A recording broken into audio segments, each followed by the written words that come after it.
Hi, everybody. Thank you so much for being here and joining us for our webinar today on post-traumatic stress disorder and its effect on the brain. Your presenters today are Jana Sill and Lauren Diaz. Before I introduce the both of them, I just quickly want to go over a couple reminders to please remember to mute your sound throughout the whole presentation. We'll be having a question and answer session about 5 to 10 minutes towards the end. So if you have a question you would like answered, please feel free to use the chat box for that. And if you are comfortable, you can turn on your video. Your presenters today are Jana Sill and Lauren Diaz. Jana is a graduate student in the School Psychology Educational Specialist Program at the University of Utah. Jana was part of the BURST program for 2 years, where she provided school-wide presentation and consultation services to teachers and staff. Jana is currently in the Bridges team, where she provides group and individual therapy, as well as consultation services to teachers and parents. Jana has a passion for learning and enjoys spending time with her family. Lauren Diaz is also a graduate student in the School Psychology Educational Specialist Program at the University of Utah. Lauren has many years of experience working with students, including working in special education at Torrance Unified School District in California, as a behavior support team member at Provo City School District, and as an education specialist at the Loveland Living Planet Aquarium. While pursuing her degree at the U, Lauren worked with the behavioral specialist in Salt Lake City School District and is currently on the Bridges team within the UTTEC lab, providing group and individual therapy and behavioral consultation supports to teachers. Lauren will be doing her school psychology internship with Canyon School District this coming school year. Lauren enjoys exploring new hikes and spending time with her family. We're so excited to have you both here today, Jana and Lauren, and I'll turn it over to you guys. Great, thank you so much, Annie, for that introduction. I'm just going to share my screen real quick.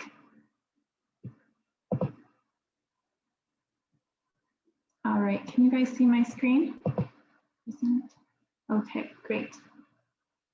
Okay, so it might take me a while to get used to sharing my screen like with the videos and things, but just bear with me. So thank you so much, Annie, for the introduction. And today we're going to be talking about PTSD, or post-traumatic stress disorder, and its effects on the brain. And Jana and I are your presenters.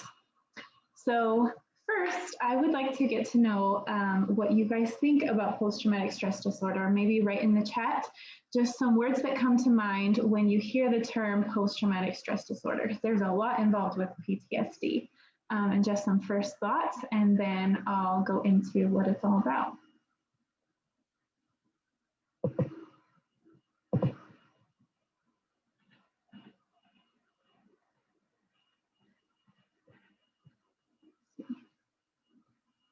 Is anything in the chat popping up? Oh, here we go. Perfect. Thank you. Yeah, so, yeah. Thank you. So flashbacks, hypervigilance, military service, sadness and suffering, veterans, trauma flashbacks, re-experiencing, avoidance. Yeah, thank you all so much for those. Yeah, I used to, when I heard of PTSD, my first thought before was military veterans, right? Lots of military veterans have PTSD, but we're going to be talking as and really focusing on talking about children as well. Yes, thank you, Erin. Avoidance, yeah. Okay, so, all right, so here is going into a little bit about setting the stage for post-traumatic stress disorder. A huge component is stress. And so we wanted to be able to differentiate the different types of stress. So first we have manageable stress. So this is stress that affects the mind and body for a brief period of time. So this may include day-to-day hassles that we experience. So schoolwork, or school and work, friends, different daily activities. And so our body will use the fight or flight mechanism. So just normal stress, you know, we might experience a faster heartbeat or heart rate. We may sweat, different things like that. And it usually, our stress usually, and our body usually goes back to normal, you know, after the task is dealt with. And so this short-term stress response can be helpful to help us live, reach our goals, and even to stay safe. And so an example of manageable stress could be when a car comes close to hitting us when we're crossing the street. We may experience stress for several minutes, but then our stress would usually go away, you know, if the car didn't hit us. So we also have tolerable stress. And so this is stress that lasts a longer amount of time. And so this stress may be more serious, and it really depends on the person if this is tolerable stress or maybe even more extreme stress. But some tolerable stress may include natural disasters, a divorce, dealing with a serious illness, or even death of a loved one. And the key to this is social support, the amount of social support you receive, and can be helpful when you experience these stressors. And so we also have toxic and traumatic stress. And so this is really intense stress or stress that remains for a long period of time. And so this stress can change the way our body functions. And over time, it can lead to feeling emotionally and physically exhausted, and also it can especially be hard without the support system. So there'll kind of be a theme throughout the whole thing, is that having a support system is really key when talking about prevention and risk factors and getting help for PTSD. And so an example, tolerable stress is if you have people there you can talk to or count on. Those difficult stressors might not feel overwhelming after a few months have passed. So the support system is really important. And so here in the literature, a lot of times this phrase is used, potentially traumatic experiences, or PTE. So this is these are trauma experiences. So trauma experiences could be physical, sexual, or emotional maltreatment, could be being a victim or even witnessing a violent crime, could be serious illness or death of a close family member or friend, or a natural or man-made disaster. And so these are events that happen, and so these events that happen in our lives could potentially lead to PTSD. Thanks, Lauren. Here we can see a study done, I believe it was in 2014, by McLean, found that among youth that experienced PTE, about 4.7% were found to develop PTSD. And here we also see that males and females, they do react very differently. So among those participants, 7.3% were females, and only 2.2% were males. So that's important information to keep in mind when working with your clients, to know that females have a higher tendency to experience PTSD. You can move on to the next slide, Lauren, please. Thank you. Yeah, so trauma is part of life, right? I don't think there is a way to live life without trauma. So we all experience losses, and that just promotes a lot of pain and just difficult times. And traumatic events, although very difficult, can teach us many things.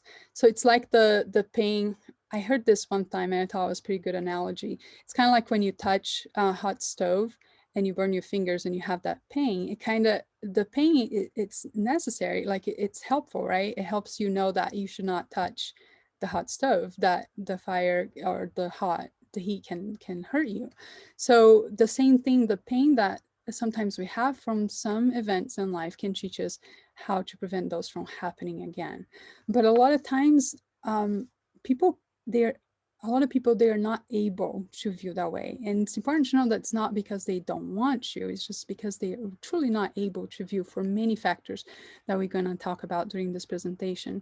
So it's just, it's just important to think that we all have traumas, but we do have we do experience them in different ways, and we also have different lives and different support systems, so that comes in different things. So when does trauma becomes a disorder like PTSD? So now we're going to talk more about PTSD, and then we're going to understand oh my gosh, I cannot say the word, geez, criterias and the symptoms that are needed to for that trauma to become a disorder.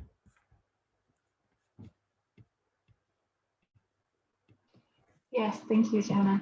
So when thinking about PTSD, you know, we just, I think I flashed through it really quickly, but there was a word cloud of all these different things that had to do with PTSD, and a lot of things that you guys mentioned in your chat.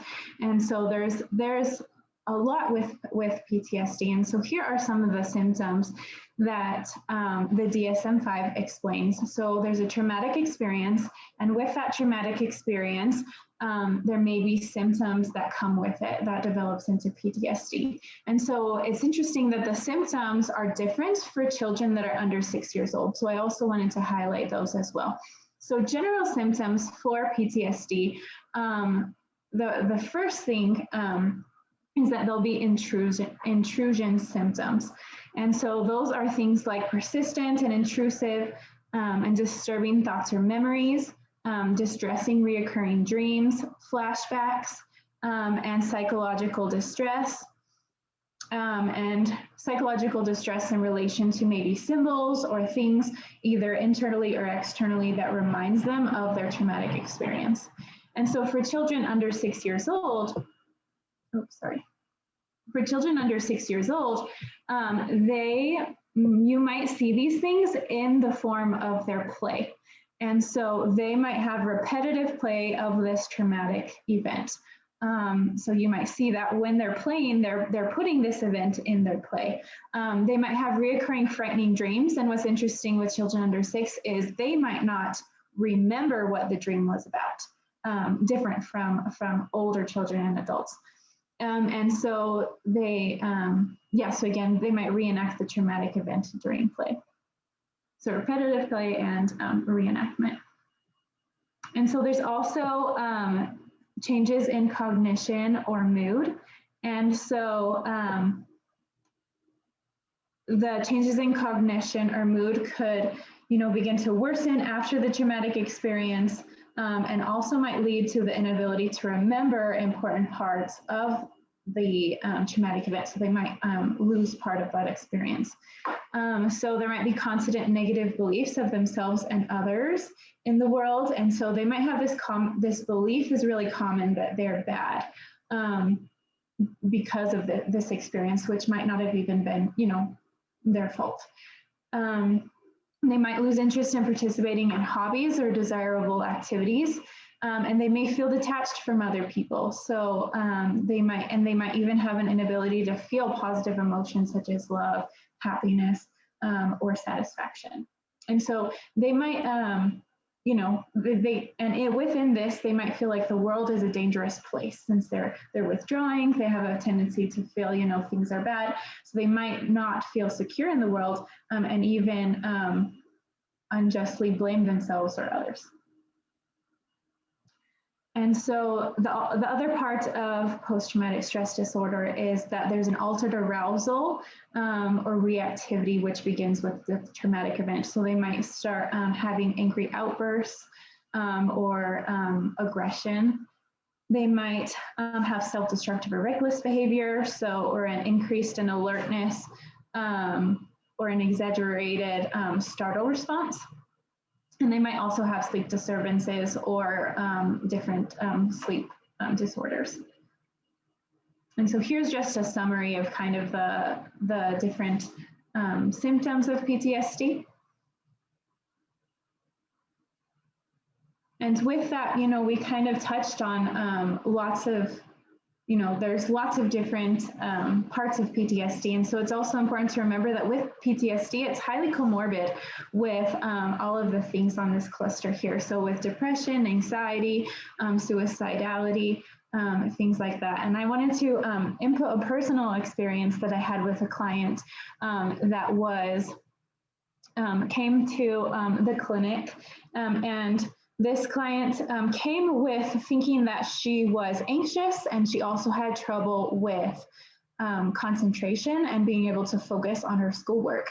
And so, but then when she started talking about it, she started talking about this one specific experience that launched these problems.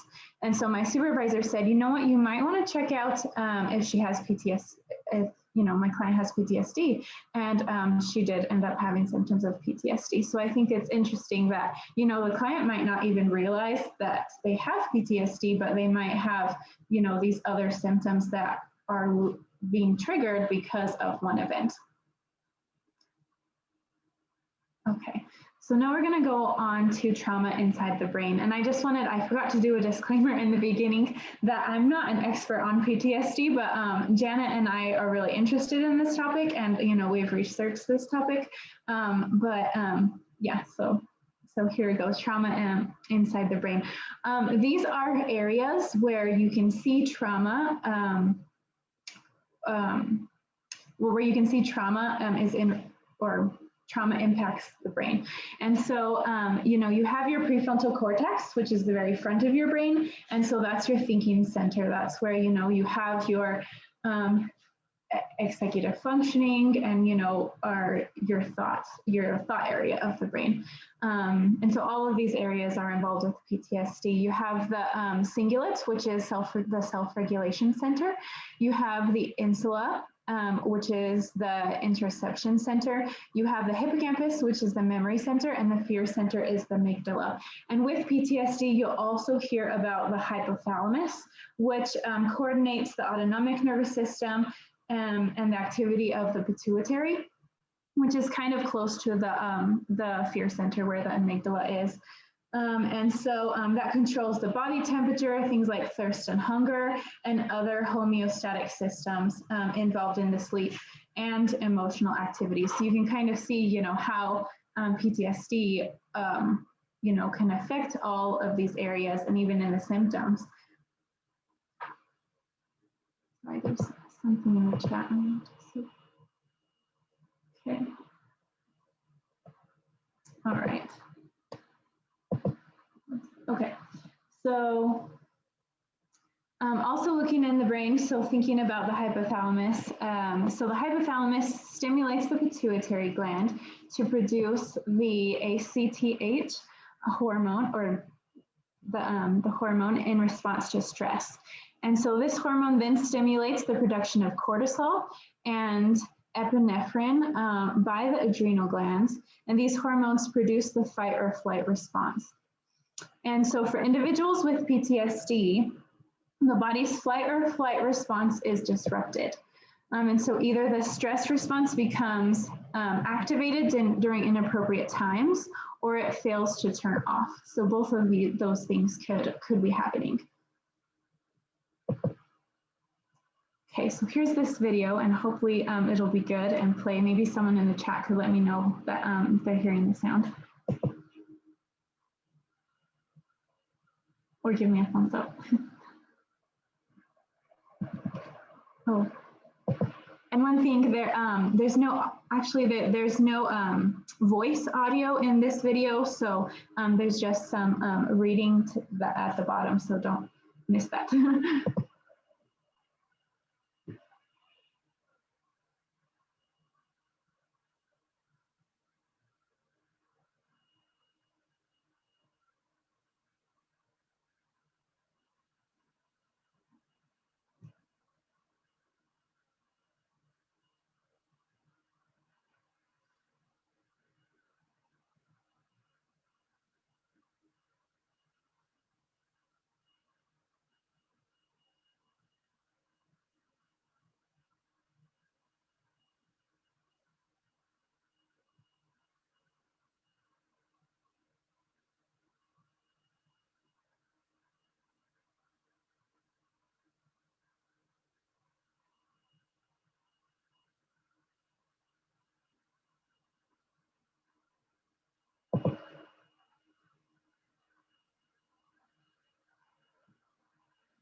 All right.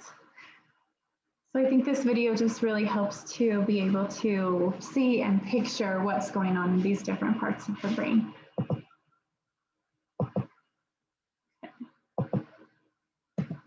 Okay, so also inside the brain, so there's different theories about what actually goes on inside the brain, and they're not necessarily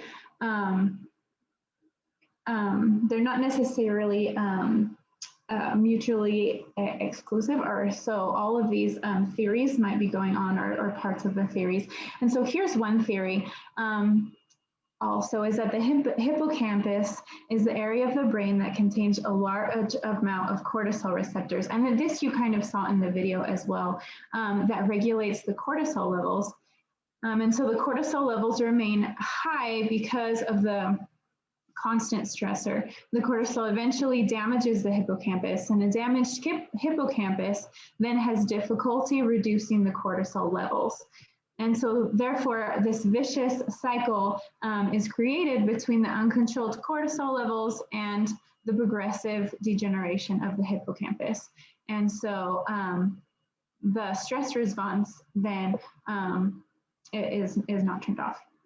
And so also, some predisposing factors that may contribute to the development of PTSD are believed to be reduced volume in certain areas of the brain, such as the hippocampus, the amygdala, and an individual's susceptibility to stress. And interestingly, what we'll talk also a little bit later is the history of low social support. And so here, I think next week with Mary and Cambria, we'll be talking more about abuse, which is a type of trauma or traumatic experience. And so here is a very extreme case. Here is the brain of an abused or an orphan from Romania. And you could see that there's less activity in the prefrontal cortex going on compared to the healthy brain. So Jana's going to talk a little bit more about the prefrontal cortex and memory. That's right. Thank you, Lauren. Yeah, so we've seen a lot of ways and a lot of things that's going on when a person is suffering from PTSD. So a lot of changes in the brain that with time, unfortunately, can become permanent. Memory, it's highly connected, of course, with PTSD. I think it's one of the main things. So during high levels of stress, the amygdala, it tends to, which involves memory and emotional processing, like you can see there, it overactivates. And the prefrontal cortex and the other side underactivates. So it makes that the amygdala is unable to reduce the traumatic memory. So then those memories becomes more vivid in that person's mind, that traumatic event. And some studies indicate that that might be the reason why that the consistent or persistent thoughts just keeps coming back to their minds all the time, because that memory is just very strong there. And I just added a picture just to show the 3 areas of the brain and how the PTSD influence each one. But you can go to the next one, Lauren. And here on the next slide, it talks about it. You can go to the next slide, Lauren. Thank you. So here, of course, if PTSD changes and has the ability to change the brain, it definitely is also going to affect the body. So in this picture, it's just kind of like a summary of all the symptoms, or some of the symptoms that a person that's suffering from PTSD usually have. So you can see just frequent headaches, fatigue, exhaustion, ringing ears, weight gain, digestive issues.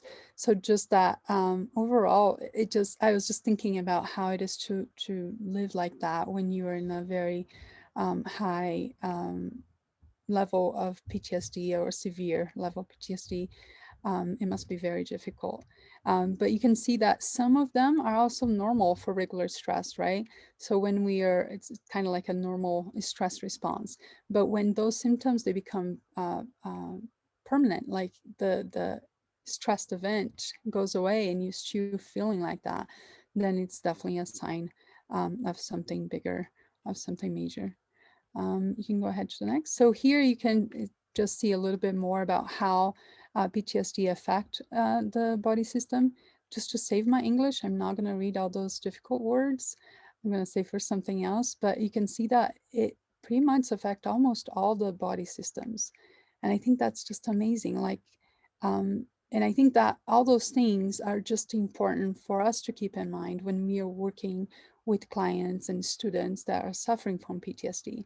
And sometimes we think about, okay, what's wrong with that kid, or what's wrong with that person? Why they cannot just get it right? And it's way above that. It's not about what's wrong with them, but what happened to them and how their body and their brain work. And of course, there are many things that they can do that can help, but it's in a different level where you really need to do things in a much higher level to be able to achieve the same results compared to a person who does not have PTSD or does not suffer from trauma. So far we talked a lot about many things, right? So we talked about the effects of PTSD in the brain. We talked a little bit about the effects in the body, but what about in the classroom? So I think a lot of us, I know we are in different programs, but a lot of us will be working with children and with kids that are in the school, and a lot of us will work in schools, in the school settings. So how do you think that PTSD look like in the classroom? So use the chat box to just let us know using one word or two, like how does that show up? How can you sometimes, you know, see a student maybe for observation and think, yeah, that kid might have PTSD, or I might have to, you know, talk with the parent and try to know a little bit more, or the teacher, and try to find out what behavior comes to your mind. Just going to wait for a couple responses here before I move on. Or do you even think about PTSD when you see some behaviors in the classroom? Sometimes we are so trained and to think about many other things that we don't, that PTSD just doesn't come to our mind, and that's okay if that's the case. So aggression, potentially being withdrawn. Yeah. SIB, remind me, I'm under stress, higher stress level right now, chat, so I don't recall what SIB stands for. Thank you. Yeah, self-interest behavior. Yeah, for sure. And I think the other things that you guys mentioned, it also goes like avoidance, right? So there are many things that, many ways that PTSD can presents itself in the school setting. You can go to the next slide, Lauren, thank you. So here are just a few of them. So it definitely affects the school performance. So when you have to worried about your own, well, like when you worry about if you're going to have food, or if you're going to have a house, or if your parents are okay, there's very little room for performance, to learn about math and reading and all of those other things. So definitely school performance, it's a big thing.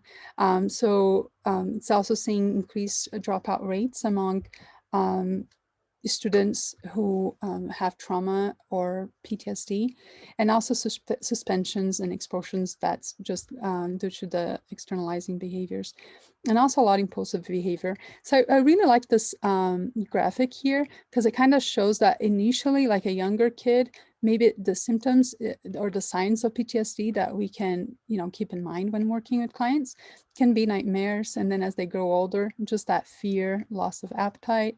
And as they grow much older, so maybe high school, early college, like drug use, isolation, difficult concentrating. So there are many things that we need and we should keep in mind when working with students that may have some of those symptoms. You can go ahead to the next one, Laura, please. And this slide is just an addition of how PTSD can influence kids in school and processing verbal information. So that's very important, I think, to keep in mind. That can be a problem. Sorry, Laura. Okay. Okay, thank you. And also following teacher directions, recalling what was heard, retaining information and focusing. I think when I was reading about this, I was just thinking, like, if you stop and think, okay, what's going on there? I think the brain, the person, it's kind of like have that fog kind of type of brain where it's just hard to concentrate. It's hard to like you hear direction like from the teacher and you just don't quite remember anymore, or it's just not as clear. So it's important to keep those things in mind as well.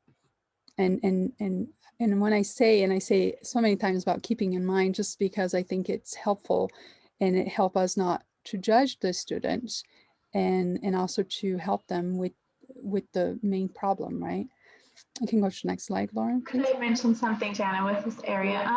The client that I was seeing definitely had these problems, and she thought, that this was her only problem with the anxiety.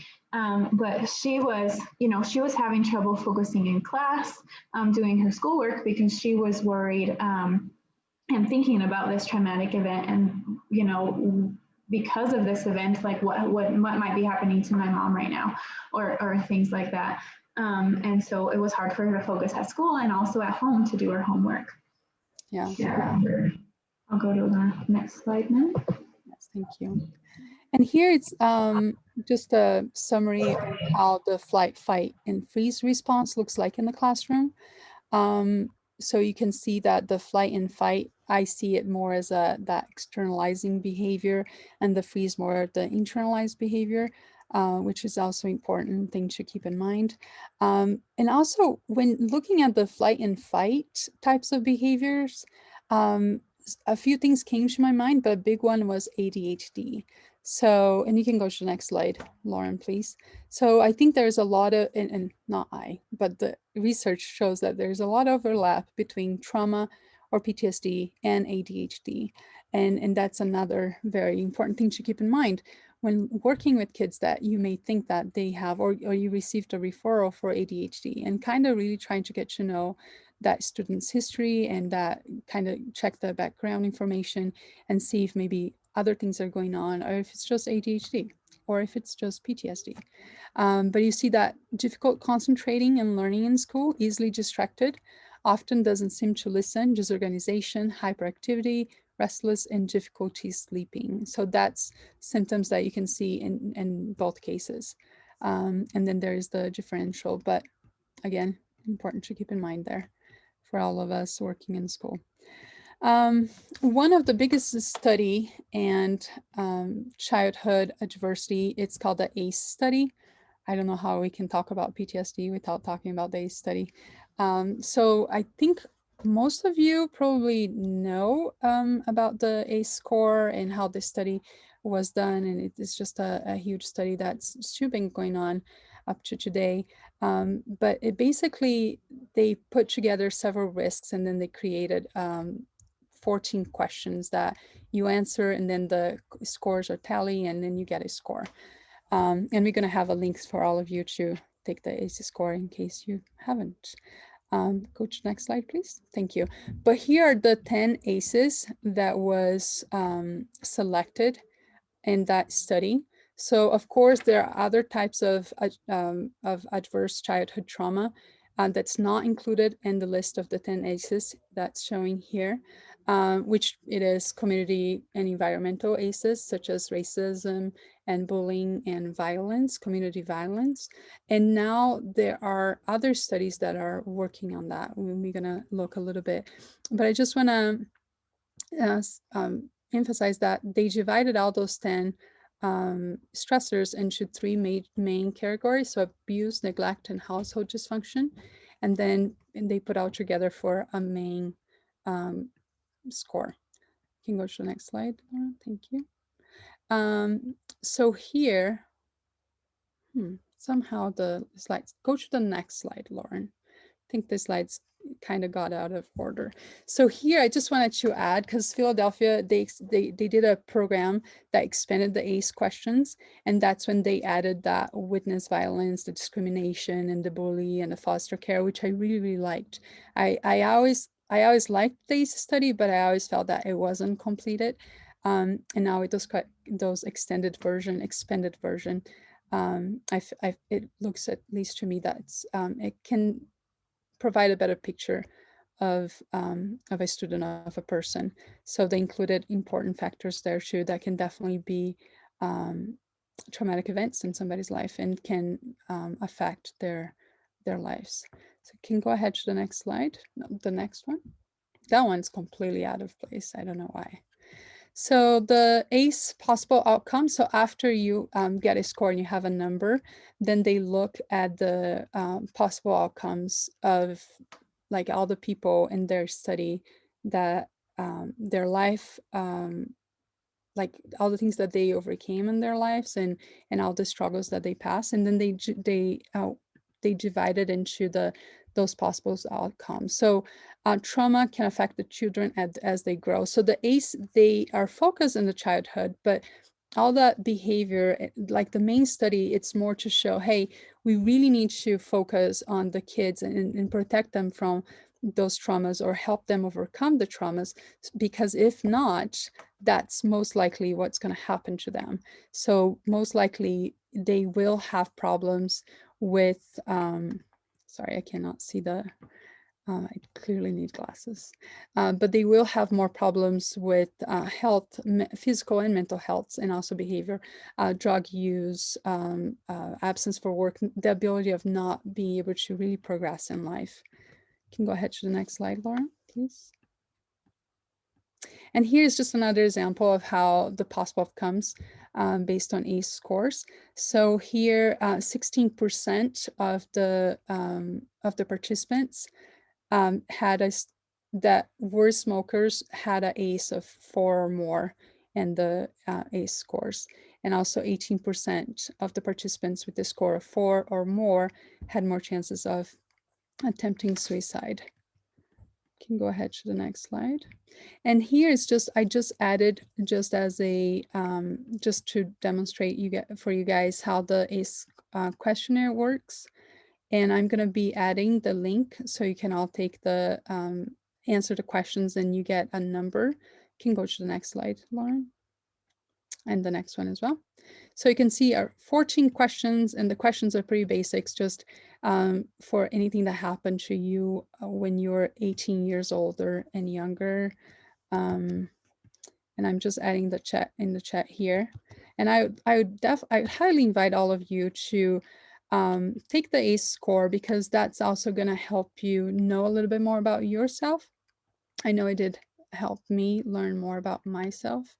And I'm glad that insurance companies does not have access to those findings, because otherwise my insurance would increase for sure. But I think that's good. I think with the ACE score, at least when I got I was able to read about, okay, what does the study saying that I would have the risk? So my ACE score, it's like 7. So I have high risk of a lot of things, which is important for me to know and keep in mind, and kind of think about, okay, which one is the most prominent in my life right now, and how can I overcome that? So it's helping me learn about my weakness and the things that I can help to overcome that, those problems that is just what it is, right? You just need to learn how to overcome them. And that can also help. And you can use with students or clients that you may have and help them learn a little bit more about their trauma and how that may be influencing their lives and their problems that they're having right now. But now we want to move on to assessments a little bit. And for PTSD, basically, it's mainly interviews and self-report. I believe that, of course, in schools, you do some classroom observations as well, whenever possible, but they are very strong on the interviews. So they have the structure interviews and the semi-structure interview and tons of self-reports. So the ones that I added here, they are the most used in research, but there are many, many more. We can go ahead to the next slide. Okay, so for the behavioral treatment, psychotherapy for sure is scored the highest in the treatment, more than medication. Cognitive process therapy, it's one that's often used for PTSD, and also prolonged exposure therapy, which it reminds me of the ABA therapy, which is a lot. It's used a lot as well, and they use a lot the VR technology for that exposure therapy, which I think is fascinating. The eye movement therapy I just added here because it is used a lot, but there's a lot of pros and cons in regards of that type of therapy. So make sure to read a lot about and learn a lot about to decide before deciding to use. There's also a lot of group therapy, service dogs, and medication.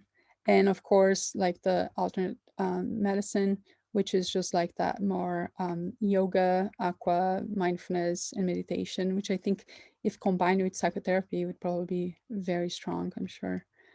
I can go ahead to the next one. So now, Lauren, if you can please, I honestly don't know. Do you want to go back to that slide from before? That one, it's number 29, if that. Sorry about that. Thank you. Mhm.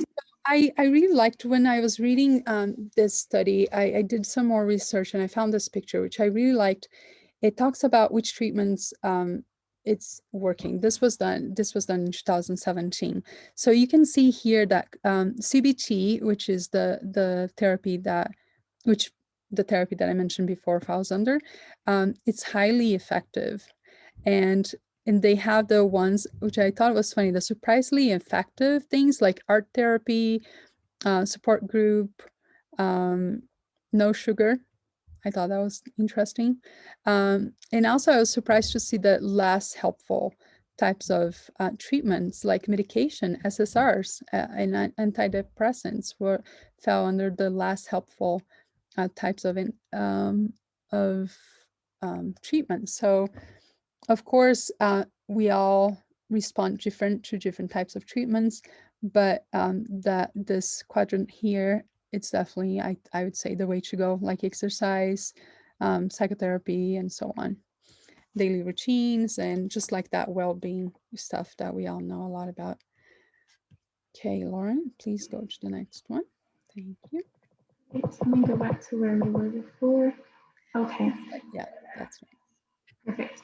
So when also thinking about risk factors and prevention, so there are some factors that will increase risk for when you have a traumatic event. So the traumatic, in here, the infographic, I really like it. They put the traumatic events in the middle, and then these are risk factors that kind of makes it more likely that you may develop PTSD. And so if you already have an existing medical condition, that would be a risk factor.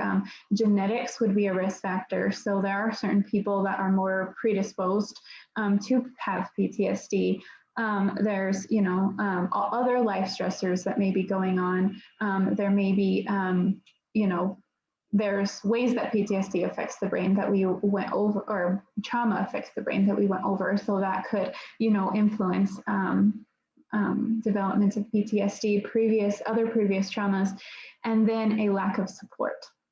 And so that's really when we think of prevention for PTSD, a lot of times we see that support is a really huge factor in prevention. Those that have a community of support, people that they can talk to, children that feel like they can talk to their parents or talk to other individuals or seek help, really helps maybe prevent the development of PTSD. So support is in the community and around your family and things like that is really, really helpful.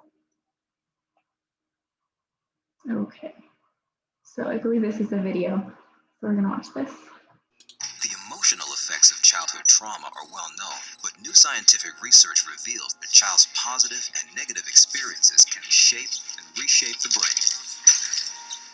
Research suggests that the more a child witnesses violence, the more neural connections are created in regions of the brain that involve fear, anxiety, and impulsiveness, while fewer are created in regions that involve reasoning, planning, and behavioral control. The good news is the young brain is malleable or plastic, and fostering stable, supportive relationships can prevent or help reverse this damage, resulting in lifelong benefits for the child's learning, behavior, and overall health. So how can you help a child in your life? Just remember these 5 healing gestures. Celebrate them with a compliment or by applauding their efforts. Comfort them by staying calm and patient. Listen to them and Show an interest in their passions. Collaborate with them by asking their opinions, and inspire them with new ideas. With these everyday gestures, you can help a child look forward to a bright future.